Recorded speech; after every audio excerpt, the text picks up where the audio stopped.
Another issue that Congress has finally begun to recognize and intervene on is buying drones from China. Why in the world would we buy drones from DJI, a Chinese drone maker, and use them in the military? Palmer, if a Chinese drone sees something on the ground, does that mean that the Communist Party of China can see exactly what's on that drone if it's a Chinese drone? Well, concerns like that are exactly why we need to take control of our own destiny with regard to not just drones, but all of the critical high technology that our military depends on, that our law enforcement depends on, that our critical infrastructure operations depend on. You know, yeah, we buy a lot of Chinese drones, but it gets a lot worse than that. We're buying a lot of Chinese computers as well. Most of the computers the United States buys, even for our most critical military applications, are made in China. Let me ask you a question, Jamie, of you and your viewers.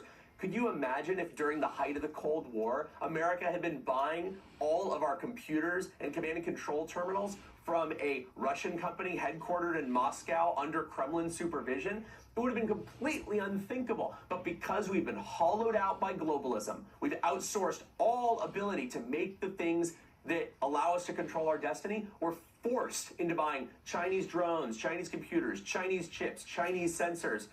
We need to make sure that we don't fall further behind in these and that we reindustrialize and learn how to produce the things our country needs, or we are going to become even more dependent on China in a world where that is going to be our downfall. Well, I mean, yeah, and, you know, it's not just about saying we won't buy drones from China anymore. It's actually about removing the DJI drones that are already up and running and being used in the military. Isn't that right?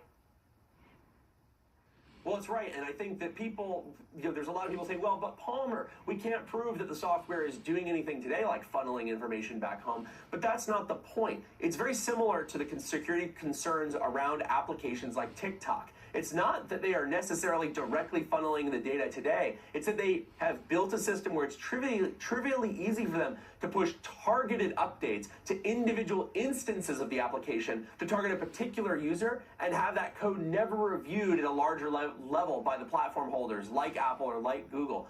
China is a really smart nation. They have a very smart intelligence apparatus. They have a smart military apparatus. They are in many ways more closely integrated with their technology sector than the United States military is integrated with our technology sector.